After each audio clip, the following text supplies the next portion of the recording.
Hey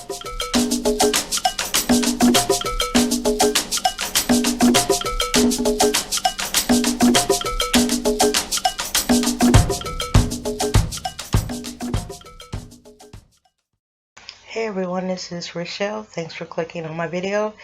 This is a review of Hollywood Divas. So let's get started. So this episode starts off with Paula meeting with her friend Carmen, and basically she's talking about when she met with Golden and Countess. And she tells Carmen that her meeting with Golden didn't go so well. You know, they had problems there in the park, and she stormed off and said that basically Golden was the spawn of the devil. And she tells Carmen that her meeting with Countess went pretty well, even to the point of Countess asking her to produce her music video. Now, Carmen talks about doing a little thing at the Laugh Factory. Apparently, she's a comedian. And Paula is all for it. She's just a little leery about how it's going to go over with the girls. But they continue to talk, and they get into this funny little thing about getting, I guess, an ass. Apparently, Carmen, who is Paula's friend, has had her ass done. She basically said she had some fat moved from other areas into her butt, and I guess Paula wants to get the same thing done. She says that the girl's butt looks nice. Now, the next scene is Malika and Countess. And they basically talk about Malika's screening, and Countess explains again why she didn't show up because her dad was sick. And she asked how the meeting went and how did Malika, I guess, like Paula. And Malika lets her know that she actually liked Paula. She thought Paula was really nice and they got along well. But she talks about what Paula told her concerning Countess, saying that basically Countess had a problem with her. Now, when Paula told Malika that, I thought that was a bit of, maybe she should have kind of kept that to herself. They would have eventually, I guess, worked that out between themselves, but she brought it up.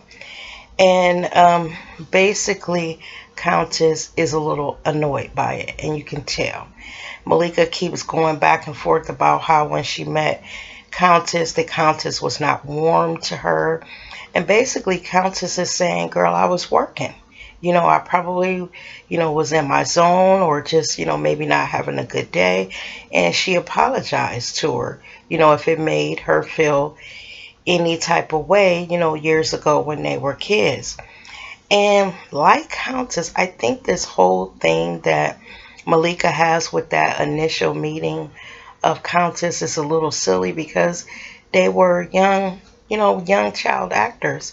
And the fact that Countess doesn't even remember it lets you know that she didn't mean any harm. She probably was working and, just trying to get through her day. She had a lot of responsibility on her. Like she told Malika, that was her show. So she had to be, very focused on what she was doing. I just think Malika is taking this thing a little bit too far. It is not even, that important. It's kind of silly. So that was the end of their scene. Now, in the next scene, Lisa meets up with her brother Carlos, and they sit down and, they start to talk, and the discussion goes to Lisa's ex-husband, Ed, getting married to Keisha Knight Pulliam. Now, Lisa's brother feels like it was tacky, just as Lisa feels it was. He believes, like Lisa, that maybe Ed should have just called and told her what was going on, seeing that they had a child together. Now, my feeling on that is now that I've watched the show a little bit more, I get a better understanding of why Lisa, felt that it was just, a little, I guess, inconsiderate, because she says that they really had a good relationship, her and Ed, meaning, not with their marriage and everything, because obviously they're divorced, but it was more so she felt like they were friends. And because they shared a child together, that all he had to do was pick up the phone and tell her what was going on. So I think she just felt not betrayed, but, you know, just a little that he was inconsiderate. And now that I've watched it, I kind of get what Lisa's saying. He could have just picked up the phone and said, I've been dating her and I just wanted to give you a heads up. I've asked her to marry me and, we are getting married. And, I think that would have made Lisa feel a little better. Um, I don't know, but it seems like Lisa still has feelings for Ed. I don't know if it's romantic and maybe she feels betrayed. I don't know, but I just get this sense that Lisa still has feelings for him.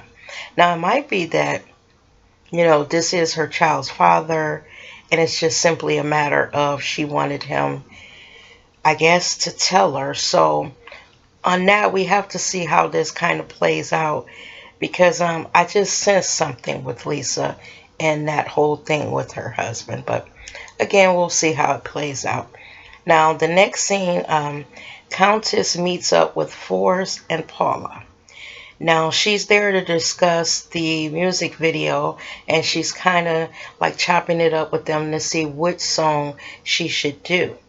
And she sings a few notes of the song, and Countess doesn't sound bad. I think with, excuse me, a little work, she could get her voice back, maybe not to where it was, but she didn't sound bad. And she sings the a few notes of this song called Wifey, and actually I kind of liked it. And I also liked Paula's idea about the little 40s jazz thing. Now, while they're talking, um, Countess's friend comes in. This is a transgender guy by the name of Savannah. And he sits down, and right off, I get a vibe that he was trying to kind of start some shit with Forrest. And I really don't like Forrest, but in this scene, Forrest was trying to be nice and trying to be, while not accepting, he was being courteous to the guy. And then the guy was going back and forth about hot dogs and all kind of crazy stuff. And he, to me, was on one, because every time he tried to bring up something, Forrest, was like, well, I'm sorry, and, if I offended you, blah, blah, blah, even to the point of when Forrest called him brother. What that guy has to remember is just Forrest still just sees him as a man. And I don't think it's in Forrest's makeup, his DNA, to call this guy sister. So I really, even though I don't like Forrest, I really don't think Forrest meant any harm to Savannah by calling him brother. I just don't. I think that Countess and this Savannah, who is her stylist, you know, may have been just a little bit too touchy on the subject, because even starting off, the guy was like something about you don't like transgender, and basically it seemed like to me Forrest was telling him, I really don't care one way or the other. And I'm sorry, I was adjusting my camera. I am laying in my bed and I could see that my camera has started to slip.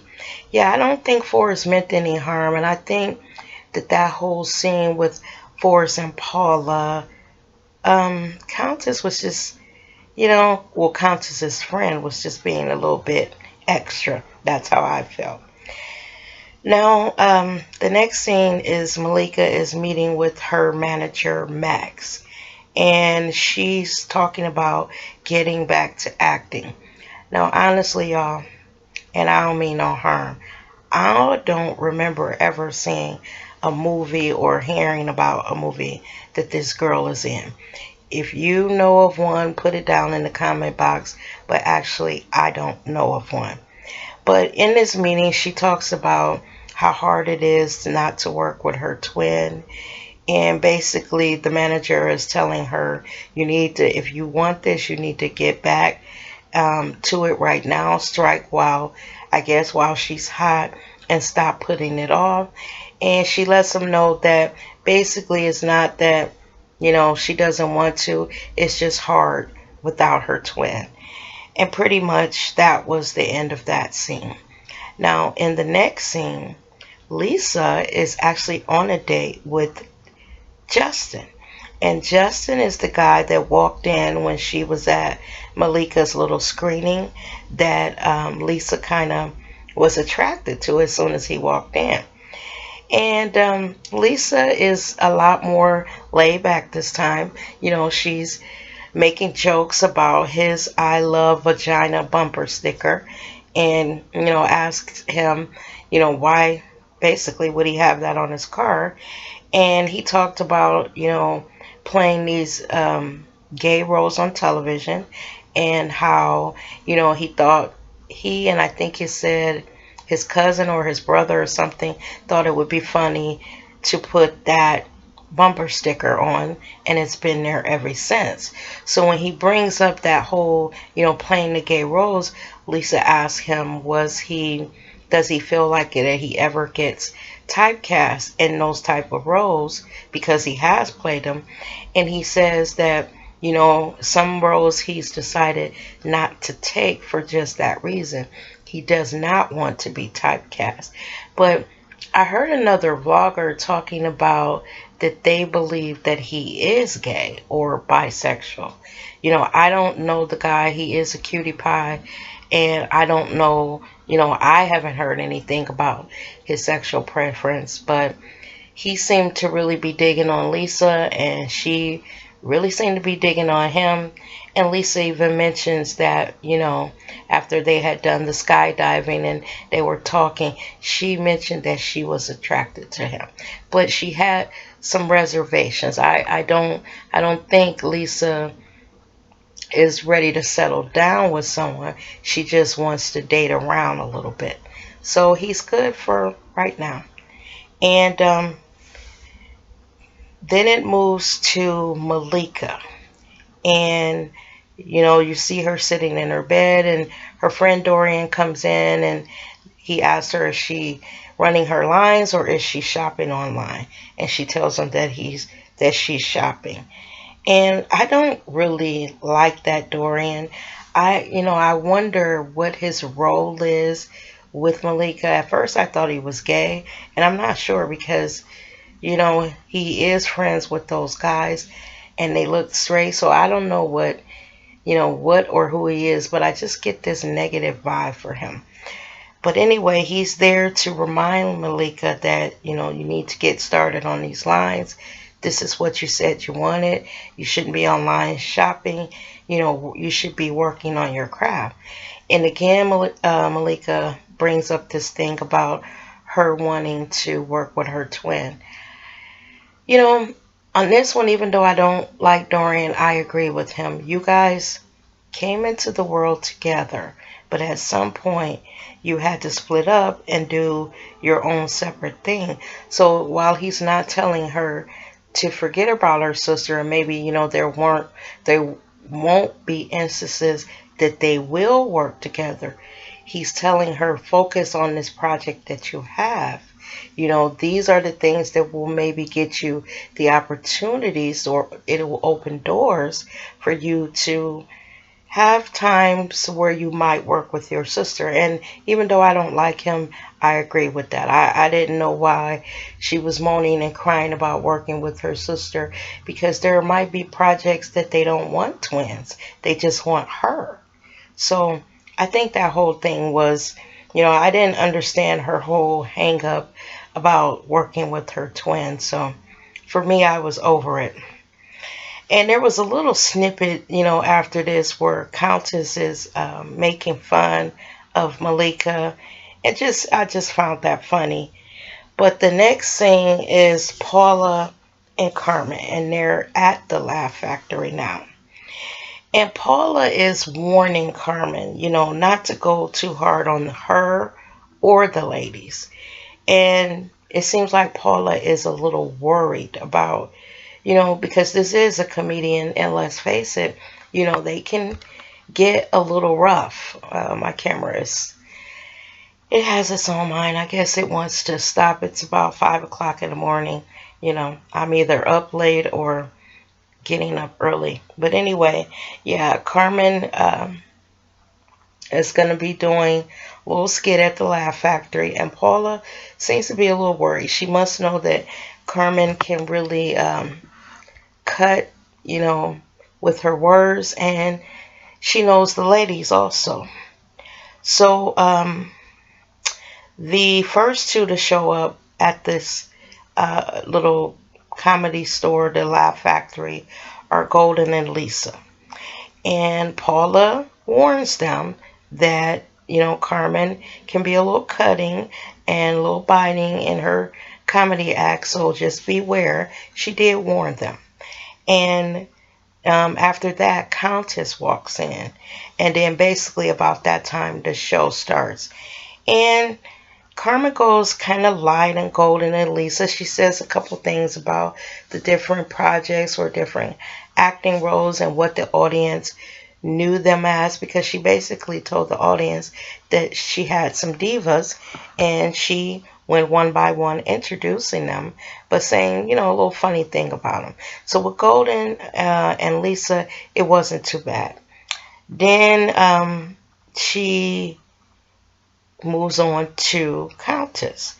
And basically, she told the audience where they know Countess from. But with Countess, she said the Countess needed to get some new wigs. And you know what? I love Countess. I think she is just adorable and funny and just a cute personality. But I have to agree with Carmen. Those wigs are, it looks like she just set them on her head, and she didn't try to like style them and cut them around her face, because you can take a wig and just plop it on your head, but the thing that you should be doing is trimming it and making it go with you. And I just think her wigs are too long because she's short.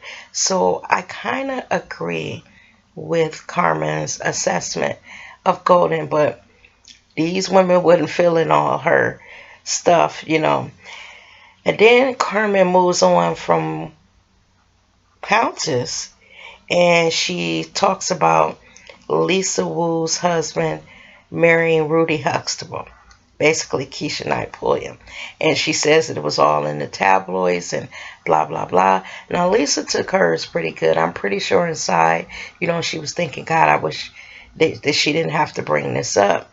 But it is what it is. And I think Lisa took hers pretty well, even though she probably was feeling something. Now, Carmen also starts to talk about Malika. And she says something about that she and Malika shared one thing in common. They both had been in jail, but Malika had been in jail for drunk driving or something. Now, Golden seemed to felt that was hitting a little bit below the belt. But what did they expect? They were going to a comedy thing, a comedy event. Now, maybe they didn't know or didn't think that they would be part of the show, but I really don't think what Carmen said was that bad. I just didn't see that it was, as bad as the ladies were acting all dramatic and stuff. I didn't think it was that bad. And so eventually they move up to the VIP section of, I guess, this Laugh Factory. And Paula pretty much asked the ladies what did they think of the performance. And, you basically got it right off. They did not appreciate it. I, again, think they were being a little too much in their feelings. They could have took it just all in stride, and sometimes it's okay to laugh at yourself, but they were not. They were, like I said, in their feelings. And then around this time, Carmen, she comes in all, kind of loud and, not in a bad way, but just asking the ladies, how did they like the show? And basically they gave her crickets. It was quiet, and right off, Carmen could tell that they probably were offended by the things that she said. And Countess seemed to be very offended. She kind of went in a back and forth with Carmen about some of the comments that Carmen made during the little skit that she did. And Countess basically was so angry that she ended up leaving. Now, Lisa followed Carmen out, and in the meantime, I'm sorry, Lisa followed Countess out. And then in the meantime, Carmen was still in the room with the other ladies, and basically she was asking them, do you think it was too much? I didn't mean any harm. I'm just here telling jokes, blah, blah, blah. So Golden was, in her feelings too. And she did think it was a bit much. And she basically, I guess, felt like Carmen didn't know them. So therefore, she didn't have, she shouldn't be, I guess, going in on them. But again, this is a comedy show. You have comedians that will turn on the lights and just pick people out the audience. D.L. Hughley is one of those. He doesn't know those people, but he's a comedian, and that's how he gets his laughs. So again, I don't know why the ladies were so upset. And pretty much after uh, Countess walks out, that's pretty much the end of the episode. Now, the episode was okay. It had a couple of moments that were interesting, but they're going to have to pick up the pace a little bit because, these first shows that, first few episodes, when the show comes back, they're trying to introduce people and update you on storylines. So the first couple shows are actually kind of boring. So with Hollywood Divas, it was actually a little boring to me, but that is the review. And I thank you for watching. And you guys have a wonderful day.